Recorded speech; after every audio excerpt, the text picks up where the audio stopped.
ಒಂದು ಸುಂದರವಾದ ಬೆಳಗ್ಗೆ ತಾರಾ ಸಂತೋಷದಿಂದ ಕಡಲ ತೀರದಲ್ಲಿ ನಡೆದುಕೊಂಡು ಹೋಗುತ್ತಿದ್ದಳು. ಮೃದುವಾದ ಮಣ್ಣು ಅವಳ ಪಾದಗಳನ್ನು ಮುಟ್ಟಿತು. ಅಲೆಗಳು ನಿಧಾನವಾಗಿ ತಿರುಗುತ್ತಾ ಶಲ್ ಶಲ್ ಎ ಎಂಬ ಶಬ್ದವನ್ನು ಉಂಟುಮಾಡುತ್ತಿದ್ದವು. ತಾರಾಗೆ ಸಿಂಪಿಗಳನ್ನು ಸಂಗ್ರಹಿಸುವುದು ಬಹಳ ಇಷ್ಟ. ಅವಳು ಚಿಕ್ಕ ಚಿಕ್ಕ ಸಿಂಪಿಗಳನ್ನು, ಮೆರೆದಿಳಿಯುವ ಬಣ್ಣದ ಚಿಪ್ಪುಗಳನ್ನು ಎತ್ತಿ ನೋಡುತ್ತಿದ್ದಳು. ಒಂದು ಸಿಂಪಿ ಹೃದಯ ಆಕಾರದಲ್ಲಿತ್ತು. ಅವಳು ಅದನ್ನು ತೆಗೆದುಕೊಂಡು ಕಿವಿಯ ಹತ್ತಿರವಿಟ್ಟು ಕೇಳಿದಳು.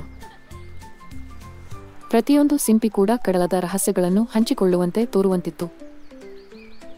ಅವಳು ಇನ್ನೂ ಕಡಲ ತೀರವಾಚಿ ನಡೆಯುತ್ತಿದ್ದಾಗ ಮಣ್ಣಿನಲ್ಲಿ ತುಂಬಿಕೊಂಡಿರುವ ಲಾಲಿತ್ಯವಂತದ ಮೆರೆದಿಳಿಯುವ ಪ್ರತಿಯೊಂದು ಸಿಂಪಿ ಕೂಡ ಕಡಲದ ರಹಸ್ಯಗಳನ್ನು ಹಂಚಿಕೊಳ್ಳುವಂತೆ ತೋರುವಂತಿತ್ತು. ಅವಳ ಕಣ್ಣನ್ನು ಸೆಳೆಯಿತು.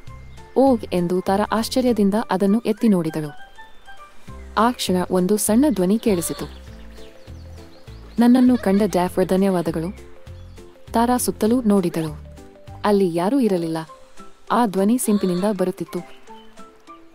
ನಾನು ಒಂದು ಮಾಂತ್ರಿಕ ಸಿಂಪಿ ಎಂದು ಅದು ನಿಧಾನವಾಗಿ ಹೇಳಿತು. ನಾನು ನಿನಗೆ ಒಂದು ಇಚ್ಛೆಯನ್ನು ನೆರವೇರಿಸಬಲ್ಲೆ. ತಾರಾ ಸ್ವಲ್ಪ ಯೋಚಿಸಿದಳು. ಆಟಿಕೆಗಳು ಅಥವಾ ಸಿಹಿ ತಿನಿಸುಗಳು ಅವಳಿಗೆ ಬೇಕಾಗಿಲ್ಲ. ತಾರಾ ನಗುತ್ತಾ ಹೇಳಿದಳು, ನನ್ನ ಇಚ್ಛೆ ಎಂದರೆ ಕಡಲಿನ ಎಲ್ಲ ಜೀವಿಗಳು ಯಾವಾಗಲೂ ಸುರಕ್ಷಿತವಾಗಿಯೂ ಸಂತೋಷದಿಂದಿರಬೇಕು. ಸಿಂಪಿ ಪ್ರಭೆಯಾಗಿ ಮೆರೆದಿತು. ನಂತರ ನಿಧಾನವಾಗಿ ತಾರಾದ ಕೈಗಳಿಂದ ಹೊರಬಂದು ಅಲೆಗಳೆಡೆಗೆ ಜಿಗಿದು ಮರೆಯಿತು.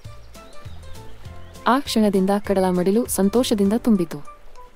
ಡಾಲ್ಫಿನ್ಗಳು ಮೇಲೆ ಜಿಗಿದು ಆಟವಾಡಿದವು. ಆಮೆಗಳು ತಮ್ಮ ಕಾಲುಗಳನ್ನು ಆಲೆಯುತ್ತಾ ನೃತ್ಯವಾಡಿದವು. ಬಣ್ಣ ಬಣ್ಣದ ಮೀನುಗಳು ಸುತ್ತಮುತ್ತಲೂ ತೇಲಿ ನೃತ್ಯ ಮಾಡಿದವು.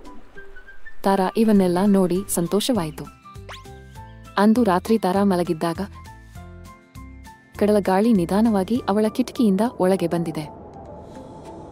ಒಂದು ಮೃದು ಧ್ವನಿ ಕೇಳಿಸಿತು. ಧನ್ಯವಾದಗಳು ತಾರಾ. ತಾರಾ ನಗಿದಳು. ಒಂದು ಚಿಕ್ಕ ಹೃದಯದಿಂದ ಹುಟ್ಟಿದ ಇಚ್ಛೆಯೂ ಸಹ ದೊಡ್ಡ ಬದಲಾವಣೆಯನ್ನು ತಂದಿಡಬಹುದು ಎಂಬುದನ್ನು ಅವಳು ಅರಿತುಕೊಂಡಳು.